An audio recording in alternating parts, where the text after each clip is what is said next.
मैं हूं अंकित अवस्थी। आप हैं मेरे साथ में एक ऐसी खबर पर चर्चा करने के लिए जिसे देख करके आपको एक पल के लिए ऐसा लग सकता है कि शायद जर्मनी की विदेश मंत्री के मुंह से कुछ सही निकल गया है।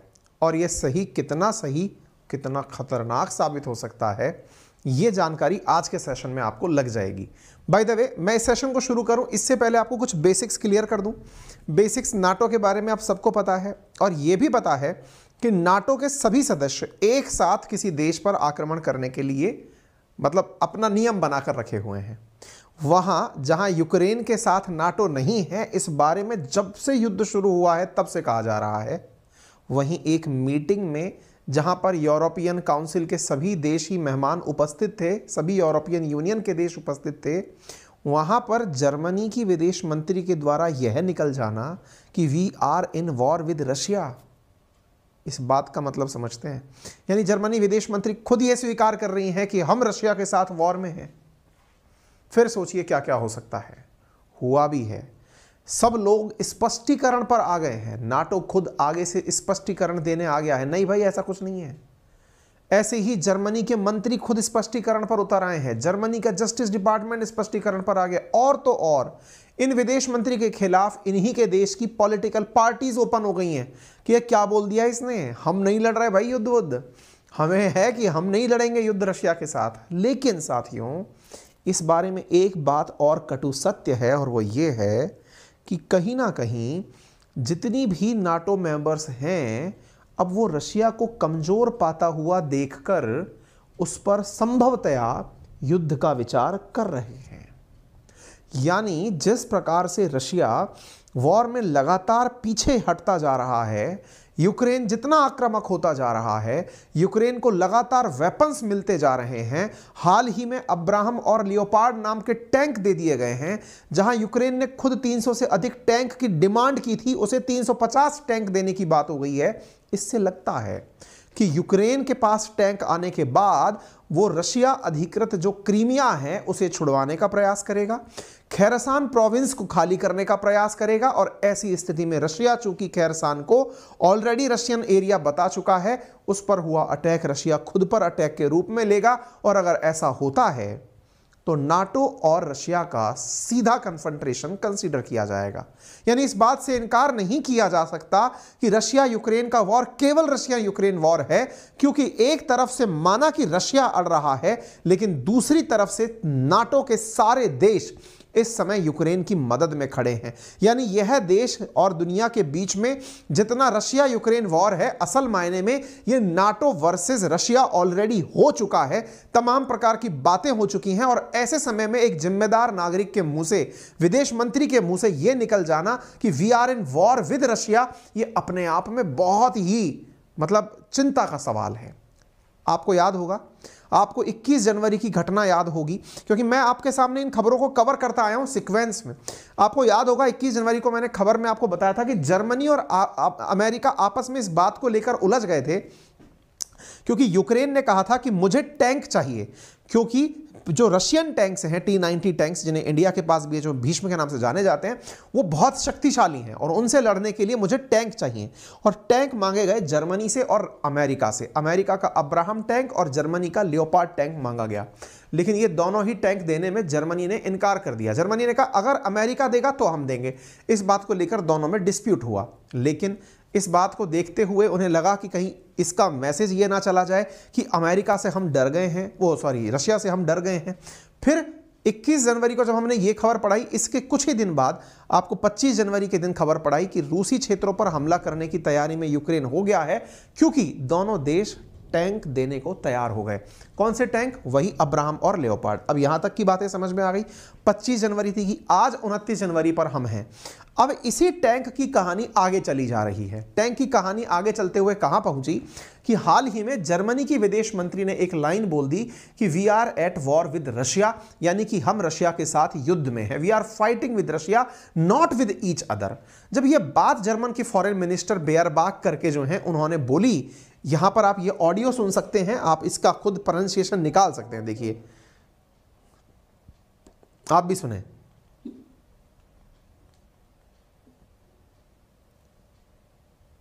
Yes, we have to do more to defend Ukraine. Yes, we have to do more also on tanks. But the most important and the crucial part is that we do it together and that we do not do the blame game in Europe, because we are fighting a war against Russia and not against each other. Thank you. Russia's war of aggression. We are fighting war against Russia, not with each other. ये बात इन्होंने European council की उस meeting में कही जहां पर ये लोगों से कह रही थी कि हमने टैंक देने में देरी क्यों की। असल में इनसे सवाल पूछा जा रहा था कि जर्मनी से जब टैंक मांगे गए तो टैंक देने में देरी क्यों हुई। तो इन्होंने कहा कि आप आपस में क्या झगड़ रहे हो, हम तो रशिया से लड़ रहे हैं ना। तो ये बात, जब इन्होंने ये बात बोली तो इस बात का मायना समझ रहे हैं आप। बहुत बड़ी बात है ये। आपने किसी प्राइवेट पार्टी में बात नहीं बोली है, अंतर्राष्ट्रीय मंच पर यह बात बोल दी है, जो कि यूरोपियन यूनियन के देश आपस में बैठकर बतिया रहे थे। और ऐसी बात बोलने का अर्थ क्या निकल सकता है आप खुद समझ लीजिए। 27 जनवरी को ही तुरंत जिस दिन ये भाषण इन्होंने दिया, फ्रांस की तरफ से मैसेज आ गया। फ्रांस ने कहा ना ना ना ना ना, हम नहीं है, not at war with Russia. ये फ्रांस के फॉरेन मिनिस्टर ने जवाब दे दिया, नहीं भाई अपन नहीं है, पता चले यूरोपियन यूनियन में आप हमें भी घसीट लिए, हम नहीं लड़ रहे हैं लड़ाई वड़ाई। उन्होंने कहा जर्मनी की जो फॉरेन मिनिस्टर हैं, जो बेयरबाक हैं, ये इस प्रकार का भाषण दे सकती हैं, हम नहीं दे सकते। जर्मन की foreign minister Annalena Baerbock, war with Russia comment has backfired. भाई साहब, ये इनके लिए ही मतलब दिक्कत खड़ी कर दिया। इनके खिलाफ एंगर आप देख सकते हैं इनके ही देश में किस प्रकार से उभरा है। आप यहां पर न्यूज देख सकते हैं।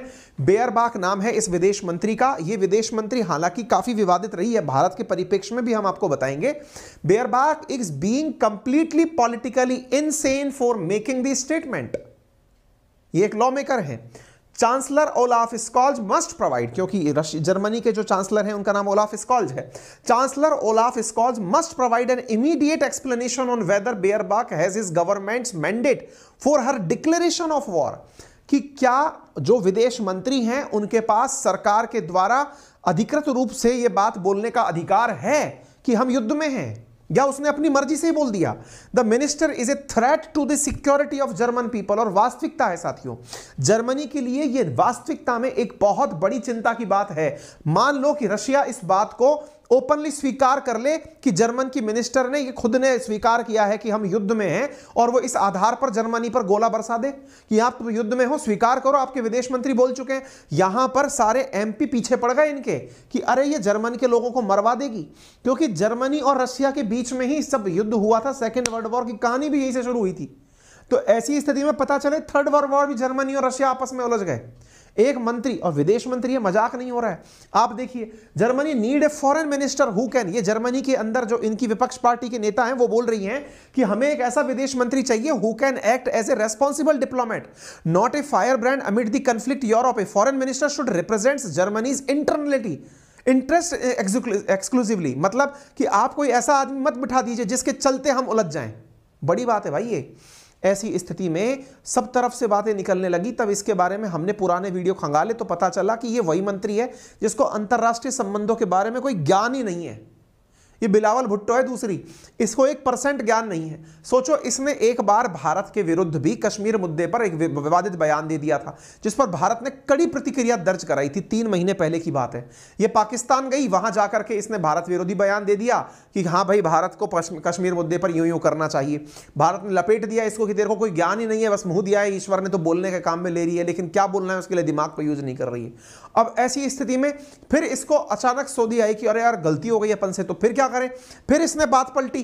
दिसंबर में फिर इसका एक बयान आया, उसने कहा कि हम भारत की भारत की तारीफ कर दी इसने। फिर ये भारत ने भारत की तारीफ कर दी, इसकी खबर निकल कर आ गई। यानी ये एक प्रकार से ऐसी मंत्री है जिसने जर्मनी को कई अंतर्राष्ट्रीय मंचों पर उसकी बहुत बेइज्जती कराई है। ये जो घटना हुई है ना, इसके बाद तो एक प्रकार से ऐसी स्थिति हो गई है कि जर्मनी खुद समेटने में नहीं समेट पा रहा है कि ये हो क्या गया है, कैसा बयान हमने दे दिया है। अब लेकिन इस बात में एक और जो, क्योंकि देखिए विदेश मंत्री जैसे पद पर बैठा हुआ व्यक्ति साधारण भी नहीं हो सकता, या फिर ऐसी स्थिति मान ली जाए कि या फिर ओलाफ स्कॉल्ज की क्या पता कोई मजबूरी हो जिस वजह से पद पर बिठा रखा हो। लेकिन इसमें इस बात को भी इग्नोर नहीं किया जा सकता कि जर्मनी या फिर नाटो कंट्रीज इस समय यूक्रेन की मदद तो कर रहे हैं, और मदद कर रहे हैं और उस मदद में इनके द्वारा टैंक भी भेजे गए हैं। इसका मतलब यह भी सही है कि ये लोग ये स्वीकार तो नहीं कर रहे हैं कि हम युद्ध लड़ रहे हैं, लेकिन ये युद्ध लड़ तो रहे हैं। आप भी जानते हैं इस बात को, जहां शुरुआत में जब वॉर शुरू हुई थी उस समय पर यूक्रेन को मदद के नाम पर ये लोग डर रहे थे कि कहीं ऐसा ना हो रशिया सबके खिलाफ ओपन कर दे फायर। लेकिन ऐसी स्थिति में अब धीरे धीरे ये यूक्रेन को मदद करते करते इस लेवल पर पहुंच गए हैं कि जहां यूक्रेन ने 350 टैंक मांगे तो उसको 350 टैंक देने को तैयार हो गए। इसका मतलब यह हुआ कि ये नाटो मेंबर यूक्रेन को फ्रंट फुट पर खड़ा करके एक डिस्टेंस मेंटेन करते हुए ये कह करके कि हम यूक्रेन की मदद केवल इसलिए कर रहे हैं क्योंकि यूएन चार्टर के अनुसार हर राष्ट्र को उसकी आत्मरक्षा का अधिकार है, उसी आत्मरक्षा के अधिकार के तहत उसे हम हथियार पहुंचा रहे हैं। लेकिन इतने हथियार पहुंचाना कि वो एग्रेसिवली रशिया पर अटैक करना शुरू कर देगा तो ये अपने आप में युद्ध का प्रयास शुरू हो जाएगा। अब ये बात अपने आप में अत्यधिक महत्वपूर्ण हो जाती है कि क्या नाटो मेंबर नेशंस यूक्रेन की मदद के नाम पर रशिया से युद्ध लड़ रहे हैं, और अगर हां ऐसा है तो क्या रशिया को इन्होंने लगातार 1 साल तक कमजोर करने का प्रयास किया? क्योंकि फरवरी आ चुका है, पूरा 1 साल हो चुका है, रशिया ने अपने पूरे असलहे को यूक्रेन पर खर्च कर दिया। अब यदि युद्ध हो जाता है तो निश्चित ही रशिया अब इस स्थिति में नहीं होगा कि वो नाटो मेंबर्स के साथ एक साथ मुकाबला कर पाए, निश्चित ही उसे परमाणु बम का उपयोग करना पड़ सकता है। यानी अभी तक भी वर्ल्ड वॉर 3 के बादल नहीं छटे हैं, कुछ भी संभव है। ठीक है, अब यहां पर आप देख सकते हैं यहां पर रशिया का क्या कमेंट आया। यहां पर देखिए, West will not stop proxy war against Russia after conflict in Ukraine. Security council में यह बात निकलकर आती है, रशिया के डिप्लोमेट कंफर्म करते हैं कि देख लीजिए नाटो ने हमारे खिलाफ एक प्रॉक्सी वॉर छेड़ रखा है। Russia ask Germany to explain its status. Germany से पूछा इन्होंने कि आप अपना स्टेटस क्लियर करिए कि आपके पास असल में मुद्दा है क्या, आप युद्ध में हैं या नहीं है। क्लैरिटी मांगी गई है इनसे। जर्मनी ने कहा कि it is not a warring party in Ukraine. नहीं साहब, हम युद्ध नहीं लड़ रहे हैं, हम युद्ध लड़ने वाली पार्टी नहीं है। जर्मनी ने इस आधार पर रशिया को ही अक्यूज कर दिया कि हमारे मिनिस्टर के बयान को आप प्रोपेगेंडा बनाकर पेश कर रहे हो, वास्तविकता में हम ऐसा नहीं चाह रहे थे। भारत की माफी चाह रहा हूं, रशिया की तरफ से जब सवाल पूछा गया तो इस बात पर रशिया डिप्लोमेट्स इस बात को अच्छे से रख रहे हैं कि या तो ये मंत्री मूर्ख है या फिर जर्मनी युद्ध में उतर चुका है, यह बात क्लियर होनी चाहिए। रशिया ने जर्मनी को कहा है कि आपने लियोपोल्ड बैटल टैंक भेज करके यह तो प्रूव कर दिया है कि आप युद्ध में शामिल हो रहे हो, क्योंकि आपके द्वारा टैंक भेजे जा रहे हैं। यह अचानक इसकी जो मदद बढ़ाई जा रही है यह निश्चित ही चिंता का विषय है। आपको याद होगा जेलेंस्की ने कहा था कि हमें और ज्यादा टैंक चाहिए होंगे। ऐसी स्थिति में खबर आती है कि इसे 321 टैंक वेस्टर्न पावर्स के साथ मिल रहे हैं। इस बात पर नॉर्थ कोरिया का कमेंट आ जाता है कि इसका मतलब आप लोग जो टैंक भेज रहे हो ये आप टैंक भेज करके एक रेड लाइन को क्रॉस कर रहे हो। ये किम जोंग उन ने इन देशों को धमका दिया है कि भाई देख लो, अगर आप लोग इस प्रकार की घटना करोगे तो हम लोग भी आपके साथ में सीमा क्रॉस कर सकते हैं। ऐसी स्थिति में खबर यह भी है कि यूक्रेन को F-16 फाइटर जेट भी नाटो उपलब्ध करा सकते हैं। अगर ऐसा होता है तो यह सीधी सीधी घटना है जिससे यह देखकर लगता है कि स्थितियां कुछ भी विकट हो सकती हैं। Ukraine in talk with allies about request long range missile, साथ में लॉन्ग रेंज मिसाइल भी यूक्रेन अब इनसे डिमांड कर रहा है। अगर मैप पर दिखाया जाए कि कौन सा देश इस समय यूक्रेन को मदद कर रहा है तो यूरोपियन यूनियन के सारे देश आपको दिखाई पड़ जाएंगे, ऑस्ट्रेलिया दिखाई पड़ जाएगा, नॉर्थ अमेरिका दिखाई पड़ जाएगा जो यूक्रेन की मदद कर रहे हैं। इसका मतलब इतने सारे देश एक साथ मिलकर के युद्ध में हैं। रशिया यूक्रेन कॉन्फ्लिक्ट के ऊपर वर्ल्ड वॉर हो सकता है या नहीं, इस बात को लेकर के एक न्यूज तो सत्य है कि नाटो अगर डायरेक्टली इन्वॉल्व होगा तो वर्ल्ड वॉर से कोई किसी को नहीं बचा पाएगा। इसी बीच में नाटो के एक टॉप ऑफिशियल ने यह कहकर के अचानक सनसनी फैला दी हाल ही में, यानी कि आज ही के दिन की खबर में, जिसमें नाटो ऑफिशियल ने कहा कि हमारा अलायंस ऑलरेडी रेडी है यदि हमारे साथ रशिया की सीधी लड़ाई होती है, अर्थात रशिया के साथ हम लड़ने को तैयार हैं। ऐसा नाटो के मिलिट्री चेयर ने इस बात की जानकारी देते हुए कहा कि रशिया अगर हमारे साथ डायरेक्ट कन्फ्रंटेशन को तैयार है then we are ready to fight with Russia. यह जानकारी यहां पर निकल कर आती है। NATO ready for direct confrontation with Russia, यह खबर निकल कर आती है। यह है नाटो के मिलिट्री ऑफिशियल।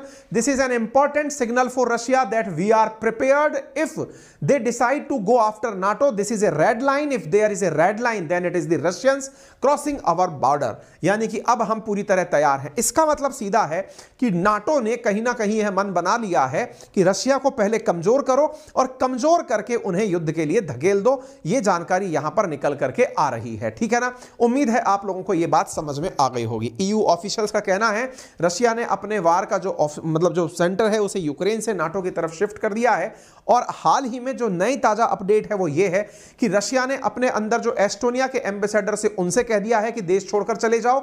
ऐसे में ही लातविया, एस्टोनिया, लातविया, लिथुआनिया जो बाल्टिक नेशन है उनमें से एस्टोनिया के एम्बेसडर को देश में से भगा दिया है, लातविया के एम्बेसडर को भगा दिया है। इसका मतलब सीधा सा है कि इन देशों पर कहीं ना कहीं रशिया को शक था कि ये वहां बैठकर जासूसी कर रहे थे और रशिया की सूचनाएं इधर से उधर पास कर रहे थे। फिलहाल के लिए इतना ही। आपकी क्या राय है वो जरूर कमेंट बॉक्स में बताएं। क्या आपको लगता है कि जिस प्रकार से यूरोपियन यूनियन या फिर नाटो कंट्रीज यूक्रेन की मदद कर रहे हैं, यह अब सीधा दिखाई पड़ रहा है कि नाटो भी रशिया के साथ युद्ध में आ चुका है। बस अब कन्फ्रंटेशन किसी ना किसी दिन आमना सामना होने की जरूरत है। जिस दिन ऐसा होगा इस युद्ध के अंदर एक और उच्च पड़ाव आ सकता है। फिलहाल के लिए इतना ही। जानकारी के साथ रेफरल कोड अंकित 10 जिसका यूज करके आप 10% के स्थान पर 20% ऑफ का यूज कर सकते हैं till the date of January 31।